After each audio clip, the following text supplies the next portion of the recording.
Tottenham drew 0-0 with Everton in Antonio Conte's first Premier League game in charge on Sunday. Their performance displayed a familiar lack of cutting edge, but there were also early signs of the former Chelsea and Inter Milan manager's impact. Tottenham were held to a goalless draw by Everton in Antonio Conte's first Premier League game in charge of the club, but the Italian has made an immediate impact on the way they play.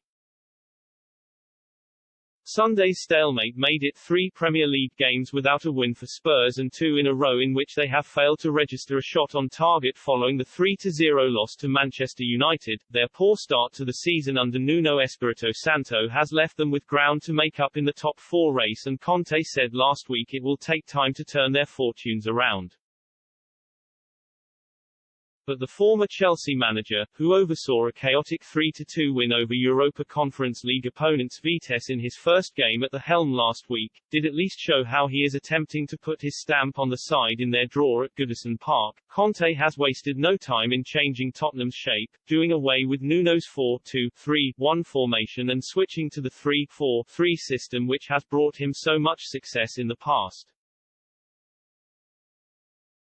Conte is known for placing considerable attacking emphasis on his wing-backs, from Marcos Alonso and Victor Moses at Chelsea to Hakim Ashraf and Ivan Perisic at Inter Milan, and he is now doing the same with Sergio Reguilon and Emerson Royal at Spurs. Their marauding runs forward did not yield any goals against Everton, but Reguilon and Emerson certainly posed problems for Rafael Benitez's side, positioning themselves high and wide on the flanks when Spurs were in possession in order to stretch the play. When you think of wing-backs, your job, when you're playing against a 4-4-2 like Everton's, is to stay wide, said former Liverpool, Aston Villa and Leeds fullback Stephen Warnock. Conte uses the approach partly to drag opposition wingers backwards. The reason for that is you want to make sure they can't start attacks against you, added Warnock, and partly to exploit the space behind them in the attacking third. Against Everton, that space was created by Conte's use of a narrow front three. The presence of Harry Kane, Heung-min Son and Lucas Moura in central positions ensured Everton full-backs Seamus Coleman and Lucas Dean were pulled infield to help their centre-backs. What you've got in the centre of the pitch is your 3 strikers taking care of 4 players in that area, added Warnock. It's compacting the back 4 and it's leaving the space outside. Reguilon gives himself 4 or 5 yards to pick out the cross. While one wing-back has space to deliver the cross, the other arrives at the back post to try and get on the end of it. There, he will often find himself competing for the ball with an opposition winger, who, like the winger on the opposite side, has been forced backwards. There was an example of it in the first half at Goodison Park, when Reguilon's deep cross found the onrushing Emerson up against Demarai Gray. That's a perfect scenario for the wing-back because you'd fancy yourself coming in against a winger, said Warnock. The Brazilian could not direct his header on target on that occasion, but the hope for Conte is that in future Spurs will capitalize. Conte asked his centre-backs to contribute offensively against Everton as well as his wing-backs. The concept of overlapping centre-backs is not new to the Premier League. Chris Wilder used it to good effect following Sheffield United's promotion in 2019, but it was a first for Spurs. With Eric Dier holding his position in the centre of Conte's back 3, left and right-sided centre-backs Ben Davies and Christian Romero were encouraged to get forward in possession. Davies, a natural fullback, was particularly adventurous in support of Reguilon on Tottenham's left. He doesn't have to stay back, he can attack, said Warnock. Such is the pressure and the numbers going forward, Everton couldn't deal with it. Indeed, while Davies' primary responsibility was to help Spurs keep a first clean sheet since August, it was notable that he also had more touches than any of his teammates, 91. He even attempted the most passes in the opposition's half, 36.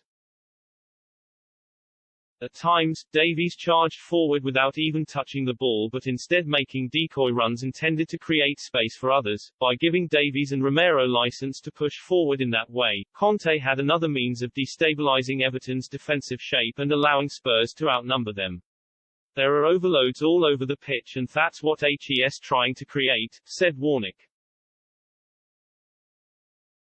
Expect to see more of it in the weeks and months ahead. Conte's impact at Goodison Park could also be seen in Tottenham's increased off-the-ball intensity and defensive work rate. The 52-year-old is notoriously demanding of his players. He loves training hard, Reguilon told newspaper reporters after Sunday's game, and places huge importance on physical preparation. His backroom staff at Spurs includes 3 fitness coaches in Constantino Corrati, Stefano Bruno, both of whom he has worked with previously, and Gian Piero Ventrone, who he knows from his playing days, and it appears their work is already paying off. Against Everton, Spurs recorded their highest totals both for distance covered, 110.9 kilometers, and high-intensity sprints, 151, in any game this season, according to Premier League tracking data. In fact, Spurs ran over 10 kilometers further against Everton than they did in Nuno's last game in charge against Manchester United. They ran over 7 kilometers further than in any of the former Wolves managers' Premier League games in charge. Their total of 151 sprints, meanwhile, was the second highest of any Premier League side in the latest round of fixtures, behind only Marcelo Bielsa's famously industrious Leeds. The numbers represent a dramatic transformation in terms of Tottenham's off-the-ball efforts and prove that players are responding to Conte's demands. Today, I saw the heart of my players, the passion, the will to fight, the will to sacrifice. To understand this was a very difficult moment for us, he said after the game.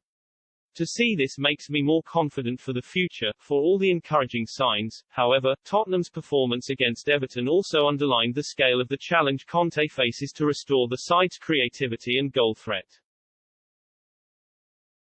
Under Nuno, no Premier League side attempted fewer shots than Spurs, while only Norwich scored fewer goals. In terms of expected goals, which measures the quality of chances created, only Norwich and fellow strugglers Watford and Newcastle scored lower. Conte's system did cause Everton problems at Goodison Park, but there was no obvious improvement from Spurs in terms of their cutting edge in the final third. Their failure to test Jordan Pickford took them to 225 minutes without a shot on target in the Premier League. Their expected goal total of just 0.68 was in fact their third lowest in any Premier League game this season. Harry Kane, so prolific in previous seasons, continues to look bereft of confidence, with only 1 goal in 10 Premier League appearances following a summer of speculation surrounding his future. And the service into him remains inadequate too. As Conte pointed out in his post-match press conference, Spurs got into promising positions but too often wasted them. If I have to see a negative aspect in this game, I think we made many mistakes with the forward pass, he said. If we made the final pass in the right way, we could have chances to score. Instead, we made many mistakes with the last pass. Conte will need to change that if he is to deliver the improvement Spurs fans crave, but other elements of Sunday's performance suggest he is already putting his stamp on the side. Considering this was a week into his reign, added Warnock, there were very positive signs.